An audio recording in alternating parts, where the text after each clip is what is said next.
এইভাবে পা ছড়িয়ে বসে দুটো পা ভাঁজ করে পিছনে নিয়ে গিয়ে টো দুটো স্পর্শ করে গোড়ালির উপর বসে হাত দুটো সোজা করে হাঁটুর উপর রেখে চোখ বুজতে হবে 30 সেকেন্ড করে দুবার। সব বয়সের মানুষের পক্ষে এটা করা সম্ভব।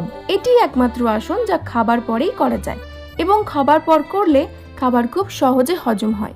দেহের সামগ্রিক ভঙ্গি বা পশ্চাৎ উন্নত করে, অর্থাৎ কোমর বেঁকে যাওয়া রোধ করে। অর্থাৎ বজ্রাসন করলে হজম শক্তি উন্নত হয়, পেট ফাঁপা ও কোষ্ঠকাঠিন্যের মতো সমস্যা থেকে মুক্তি পাওয়া যায়। পিঠের ব্যথা থেকে মুক্তি দেয়, রক্ত সঞ্চালন বৃদ্ধি করে, পিরিয়ডের ব্যথার উপশম ঘটায় এই আসন।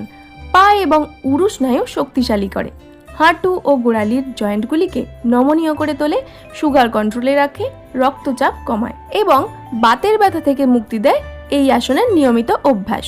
মনকে শান্ত করে মানসিক চাপ কমিয়ে মনোযোগ ও একাগ্রতা বৃদ্ধি করে।